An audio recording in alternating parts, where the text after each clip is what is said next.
So my name is Maria Sayans. I head up the marketing team for Battlefield, for the Battlefield franchise.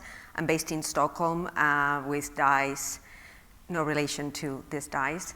And I've been with EA for 14 years, worked on a variety of games and a variety of functions in marketing. And I joined the Battlefield team about 2.5 years ago, about 6 months before the launch of Battlefield 4. And I'm just really thrilled to tell you guys all the work that we've been doing on Battlefield as a franchise, and particularly on Battlefield 4, and really honored to represent a very talented and passionate group of people that I work with every day across many EA locations. So at EA, we often say that our most valued asset is our player relationships. And I guess the story I'm going to tell you today is a story of how we strengthened those relationships in Battlefield, and how by bringing that player-first approach, we've really managed to transform the franchise. And as I was preparing for this talk, I went and I talked to quite a lot of people across the organization, and I asked them, what's the main thing that you have learned in the last couple of years about player engagement? You know, if you look today at how we do things versus how we did them a couple of years ago, what are the key things that we do differently? And I heard many different things. Of course, I talked to the analytics guys, and they told me it's all about the predictive models. And then I talked to some of the guys, and they said, no, please remember to talk about esports. But I think that looking back at all the themes that were emerging and the things that got people really excited and felt really profound to us, it really came to how did we recover from those first weeks and months to really transform to where Battlefield 4 is today, which is a beast. And we've passed our previous high watermarks of Battlefield 3 in terms of numbers of players at the same time, in terms of engagement, in terms of player satisfaction. And we've got a really happy community and really happy, engaged group of players. So the talk today is really going to focus on my area of expertise, which is marketing, communications, community. It's not really going to talk about the game, so don't expect any discussions around netcode or weapon recoil or any things that we changed in the game. So bear that in mind. So Battlefield. Hopefully, a few of you are Battlefield players out there. It's been out for 12 years now, over 12 years, and we've been delivering first-person shooter experiences that are built on 5 pillars. And these 5 pillars I'm going to tell you about really come from talking to our players and our developers about what they feel is important about Battlefield. So the first pillar is variety, and it's really about the glorious chaos of all-out war. It's about an emphasis on vehicles and really large maps and 64 players and a game where anything and everything can happen. The second pillar is immersion. We really look to raise the bar and set the bar when it comes to immersion, both through our graphics and our audio and our through-the-gun experience. We want to create an experience that for our players feels realistic, even if it's not entirely realistic. There's also team play as our third pillar. We believe that first-person shooters are more fun together. And so as a game, Battlefield will always reward cooperation. And we want to make sure that our players always feel that they're part of something bigger. And then strategy. This is really about recognizing that our players are smart, and they come to Battlefield because they want to be challenged. And the game is going to reward them for thinking on their feet, thinking ahead, and being creative. And there's a 5th pillar, but I'm not going to tell you just yet what that is, because I think it's going to emerge through the theme of my talk today. So the last 2 years have been really transformational for us. We launched Battlefield 4, and we followed that up with the launch of Battlefield Hardline, which was the first game we did outside of Stockholm, so not in Stockholm, and also the first game that we did that didn't have a military setting. And as we went into the launch of Battlefield 4, we had hugely ambitious goals. We wanted to match our PC experience on console with a 64 players, 60 frames per second, really turn distraction up a level through Levolution, and we were aiming to define what a first-person shooter experience should be in the next generation of consoles. It was a huge game that we were bringing to a completely new engine, Frostbite 3, and also on more platforms than ever before. I think we did 5, and 2 of them completely new. And as we went into launch, the first numbers were really encouraging. We had shot through our pre-order targets. Our video views, our web traffic were ahead of expectations, and our week 1 numbers were really, really, really strong. But for some players, the experience was not that smooth. And very quickly, we started to see on our customer service centers volumes that were higher than expected. And on the forums and on social media, some players were expressing their dissatisfaction. So I'm just going to take a step here to show you, this is at a very, very top level, this is how we measure player satisfaction through Net Promoter Score. And what you see over there is Battlefield 4 Net Promoter Score over time. And over on the left is our first wave. Coming out of the gate, everybody's happy, this game is awesome, I love it, and very quickly, super quick drop. Now, how do you go from that to where we are today? And it's really a question around how do you regain trust? And it's a testament to the loyalty of our fans and to what an awesome game Battlefield 4 really was. And I think it's a true modern gaming story because it's a story about resilience, where player trust and engagement really needs to be earned at every turn, minute by minute, week by week, month by month. So I'm going to take you through a few of the lessons or a few of the things that we've learned and that we do differently today. The first one really came through very quickly out of the gate. The first few weeks, one of the top priorities for us was to get an accurate picture of the situation. We were relying far too much on things like forums. We wanted to have a very accurate picture of the quality of service for all players. And we had really good set of reports on our server stability. That was fantastic. But on client stability, we had disparate reports. And it was difficult to really compare across platforms, across time, across player groups. So that was one of our first efforts, was to really hone in on what we called average time or mean time between player interruption. So we set that up as our main KPI very early on and started to define targets across that, compare across the different platforms, etc. The other thing that we introduced to get an accurate picture of the situation was Net Promoter Score. You just saw that. We had used that in the past, but very sporadically. What we started doing was every week we launched Net Promoter Score questionnaires, and then eventually that became monthly. But what that allowed us to do is have a common language across the organization, across publishing and development around player satisfaction, and really also be able to dig in and understand different pockets of consumers in different situations. Over time, that has evolved into a more sophisticated dashboard, which we call our player pain dashboard, that really aggregates those two pieces of information plus other pieces of information that really allows our marketing and development teams to identify issues as they start to emerge, and then prioritize and work on them. So, better service metrics for all players. The second thing is really about openness. So, very quickly we identified we needed more resources and more people working on Battlefield, and D.I.C.E. LA was assigned to work on the game. And we went into a phase in which we encountered a lot of negativity.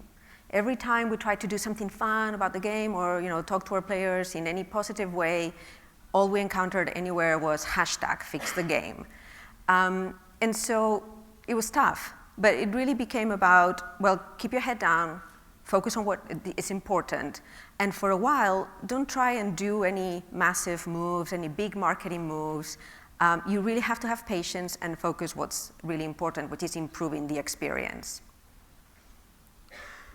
Which takes me to my third point, which is about commitment. Commitment and consistency in how do you support the game. So it's really important that players know what to expect from you and to know that you're there for the long run, that you're there in a frequent and reliable way. So once we passed the first few, the earlier period in which we were doing more frequent updates, we eventually settled into a cadence where we would do quarterly updates. And those quarterly updates have included things from addressing issues, but also a lot of balancing based on feedback from the community, and new features and new modes. So we, of course, delivered 5 expansion packs for our premium players. But once we delivered those 5 expansion packs for premium, we decided to continue to support the game for the entire player base. And so back in March this year, just before the launch of Battlefield Hardline, we released a new mode for all players. And we followed that up in May with a weapons pack. And just very recently, we've done what we call Night Operations, which is a new DLC based around playing Battlefield in the dark, which is released to our entire player base. So the community is aware of what we're working on, and so they know what to expect, and that reliability and consistency builds part of that trust. And I also touched upon this briefly. This is really important. We've learned to develop with the community and to build our game with our players. And we do this in a couple of ways. The first, probably and most, well, I wouldn't say most important, but the first one is our Game Changers program. And our Game Changers program is something that actually we copied from our sports, friends at EA Sports. And this was about bringing in a number of players frequently during the development process, but also keeping a relationship with them. So we have about 90 members of our Game Changers program. These people are from a cross-selection of our entire player base. So we've got competitive gamers, pro gamers, casual gamers, people who are more interested in social, some UGC-focused players and video creators. It's important for us to have a cross-section of the player base. And we bring them in frequently during the development process. I think that since the program started, we've run this 7 times, and every time we bring in about 20 to 30 people. And when they come in, it's typically like a 2-day thing where they get to play the game. We do presentations on what the dev team is working on, and then we get their feedback, and we sit down in small rooms and talk. And these guys sometimes also get to capture what they've played and take it back to to the rest of the community. And sometimes when they come back, and they report on what they saw, sometimes they will say, actually, I don't like what I saw, what these guys are working on, they need to change this, they need to change that, and that's fantastic. And it's fantastic for a couple of reasons. One is because it allows us to get better and improve what we're working on, but also because it's important that they remain credible and that they have an honest opinion on what they're seeing. Because ultimately, these guys, one of the value that we're getting out of this is that they're creating and driving a lot of positive word of mouth around the game. So I'll just give you an example. These pictures here are from one of the events that we ran at Visceral for Battlefield Hardline. And on one of these events, I think we came out with something like 90 videos were created by the Game Changers, and we generated about 12 million views. So this is also a great way for us to drive advocacy and positive word of mouth around the game. And they have a lot more credibility very often than we ourselves do. So overall, we feel that Game Changers has really transformed the way that we make games and increased the transparency with our community, and just driven a lot of positive sentiment. The other big thing that we've done is the community test environment, and I cannot tell you how much love there is within the Battlefield team for the community test environment. Game Changers is a great program, but it only involves about 90 people, and we were thinking, how do we bring this open dialogue and conversation to a larger group of people? How do we engage with more players in this ongoing conversation? We were also looking for ways to sustain the conversation that we were having with these game changers and the feedback that they were giving us. You know, they come every once in a while to the studio and then they go away. How do we make sure that we keep engaging with them? So the idea of the community test environment came out of D.I.C.E, and it was originally just about, well, let's, you know, deploy some things with a subset of players before we deploy them with everybody else. And, you know, it's not, as an idea in itself, it's not really that new. You know, public beta environments have existed in many games for a long time. But I think for us, it has evolved into something much bigger than that. On the one side, it's, yes, it's a way to test certain things, but it's also a way to reward our most dedicated players by giving them early access to some of the stuff that we're working on. And then ultimately, what it really is a way for us to co-develop in partnership with our community. So a couple of examples there is, I mentioned the Night Operations DLC that we just released. And where that came from, actually, it came from something that happened on the CTE back in Halloween last year. We thought, oh, we'll just have a bit of fun. Let's just turn the lights off and put some spooky ghosts and let's see what happens. And players loved it. And players loved it so much that they said, actually, this could be really cool. What would it look like if you could play Battlefield in the dark? And so from there, a conversation started around, well, you know, what type of maps would you like to play in the dark, and how would you like to play that? And even in the way that we executed that, our community was testing certain things and saying, well, you know, how about if you did it this way? How about you did it that way? So it was a process that lasted a few months, but eventually we released our night operations into the community test environment and recently to everybody else. Another example of how we're working with the community is on what we've got up there, which is the community map project.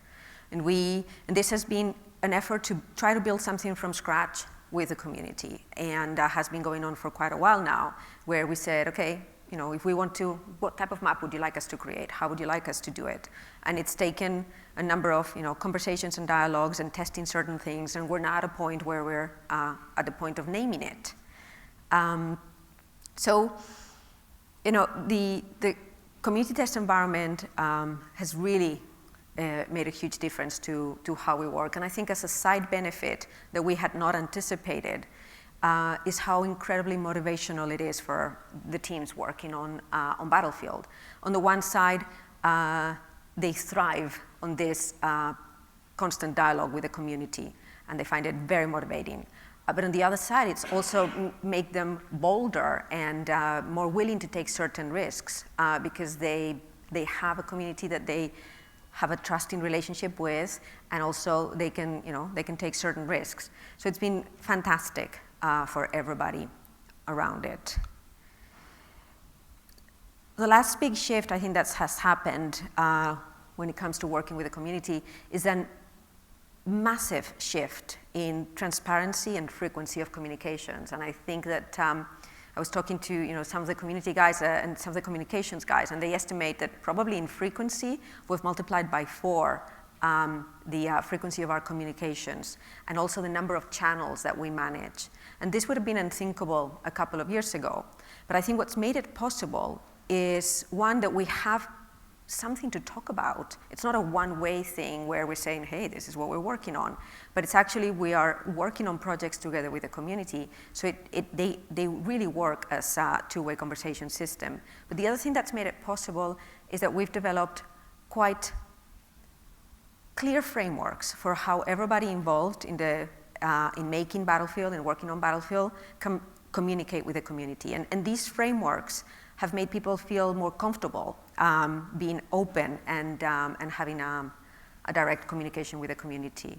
So this has been remarked by a lot of our players, this increase in transparency. The other tool in our arsenal that I want to talk about is the Battlefest. And so Battlefest is basically us running engagement programs for the community. Where this started was back in February 2014. we started to see that sentiment for Battlefield 4 was improving, that things were heading in the right direction, and we said, okay, this is the time. Let's go and reward the entire community. Let's get as many of these people back into the game, because a lot of people have stopped playing the game. And so we created what we called back then the Player Appreciation Month. The Player Appreciation Month was just a month of love, every day you come in, there's a battle pack. Every weekend, there is a gold battle pack. We're going to give away shortcut kits. We're going to have play with devs, community challenges, crazy amount of stuff going on through one month. And coming out of that, it was incredibly successful. We had managed to not only turn around sentiment and the community conversation, but we've managed to re-engage 50% of all players who'd stopped playing the game up until that point. So we took a step back and we said, wow, this is it. We have to do this every day. Every day has to be Player Appreciation Day. And so we said, okay, well, we don't have the tools to do this all the time. And obviously there are things that we need to fix. So we're now on a path where we've started doing a lot more. We have a frequent calendar of engagement activities. We're running battle fests every quarter. And over time, we've perfected the formula. So, there are some things that we learned. So, our community challenges were too easy. So, okay, people were not being very excited about what they were doing because it was not challenging enough. So we made them a little bit more challenging. We also introduced elite challenges for those players who really want some more tactical challenges to participate in. We've also learned how to time these things. So when we first started, we would just, the thinking would be, you have to go out with a bang. You have to put your best thing out in the very beginning. And then we realized that that wasn't very smart, because we were throwing our best weapon, or our biggest piece of content, or our most entertaining challenge when the engagement was low. So now we're priming our audience, and so we're doing smaller things up front. So we're doing a double XP weekend, or we're giving away some battle packs.